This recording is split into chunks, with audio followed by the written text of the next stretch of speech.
Hi, my name is Beth Unger. I'm the School and Summer Programs Coordinator here at the Fort Collins Museum of Discovery. So when schools book a field trip here, we really encourage them to choose that full experience option where they get to do general gallery exploration, a film in our OtterBox Digital Dome Theater, and then a learning lab as well. We believe that that's the most all-inclusive representation of what the museum has to offer. It gives them the chance to be hands-on in our gallery, feeding kind of their natural curiosity. In the dome, it is such a different environment that maybe they're used to seeing films and seeing information portrayed in that way. They kind of have this sense of awe and wonder when they go up there. So that's a very different experience for them. And then during the learning labs, those are very hands-on as well, encouraging them to be really inquisitive and ask their own questions about science and culture. And so when they do all three of those together, they really get the best of what the museum has to offer.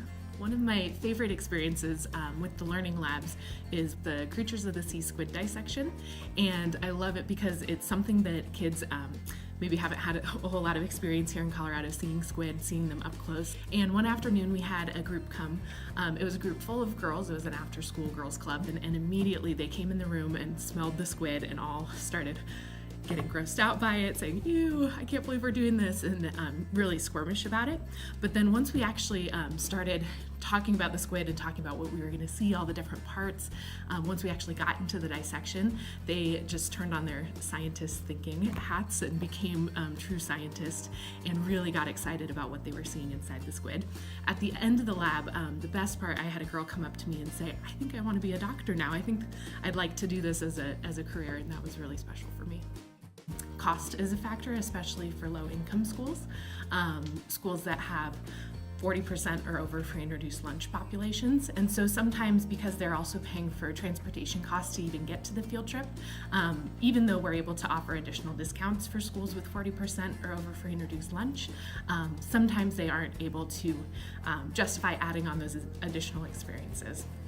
So last year, once we received the Longmont Community Foundation grant, that allowed us to be able to reach out to schools in St. Bernard Valley District that we hadn't previously seen at the museum in the past. And we decided to reach out specifically to those schools who were really high free and reduced lunch and maybe who never even thought of the museum as a possibility. And the school that we got heard back from and set up a visit for was Northridge Elementary. They came and did a full field trip experience, so museum exploration, a show in our OtterBox Digital Dome Theater, and then the learning lab as well. And it was a really fun field trip day for them. It was so much fun seeing that they were kindergartners. A lot of them were Spanish speakers as well. And so seeing their interaction between their chaperones and their teachers, just the enthusiasm and excitement, it was just a really special day all around for everybody experiencing the museum all together. Then when they contacted us this year, we were able to let them know about our free and reduced lunch discounts, which they hadn't known about in the past. And even without the grant funding for this year, they were still able to sustainably make it a part of their field trip offerings, to work it into their budget, and we were able to schedule a visit for them.